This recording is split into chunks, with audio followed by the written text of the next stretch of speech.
Hey there, I'm Carlson. I'm a technical agronomist in southeast Minnesota with DEKALB Asgrow, and today I just wanted to quickly cover fungicide applications in corn. And so the first thing I want to talk about is when we're starting to prioritize which fields that we're going to spray with a fungicide. I don't like to just jump to hybrid specific recommendations, looking at those low, medium, and high response scores. I think there's a few other factors that can lead us to more consistent results, and that's what I wanted to talk to you about today. So when I look at the first thing, that's environment.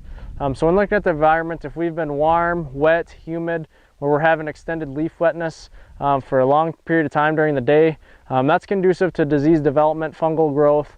So if the environment's like that, that might warrant a fungicide application. But then also the heat and drought stress.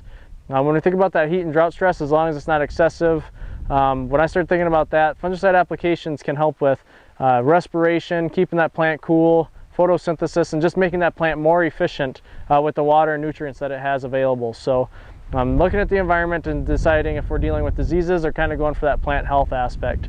The second thing that I like to talk about is the yield potential of those fields. So oftentimes those best looking farms where we got our most yield potential, our highest APH farms, those fields have the most yield that we want to protect with a fungicide application. So if those fields are really looking good, they're our best producing farms, that is a great place to invest in a fungicide application. Third thing I like to look at is corn on corn fields. So those corn on corn fields have residue from last year or previous years, if it's a multi-year corn on corn field.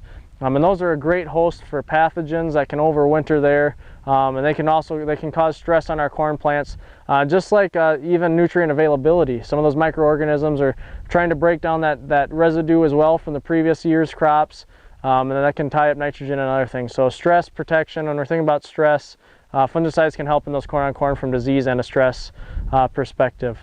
Now looking at the next thing, it would come down to harvest management. So we know there's going to be those fields that we harvest really late in the season. We can't harvest everything in one day. So there's those fields that we always harvest last. Fungicides can help with late season standability and stalk strength. So those fields may be something that we want to target for a fungicide application so that when we get to them late in the season, they have that great stalk strength, keeping them intact. And the last thing I want to talk about then is the hybrid itself. So when looking at that hybrid disease spectrum, looking in the seed guide is a great place to look at northern corn leaf blight, gray leaf spot, anthracnose stalk rot, some of those fungal pathogens. Looking at those scores and protecting, spraying applications for if the environment is conducive to some of those fungal pathogens. But then also those hybrids that have that fast dry down, we can sometimes see a good response from those hybrids, a yield response from extending that grain fill period on those hybrids that want to dry down really fast. So those are kind of the 5 steps that I take when deciding where should I prioritize which fields for a fungicide application, and I hope that helps. Thanks, and subscribe to our YouTube channel.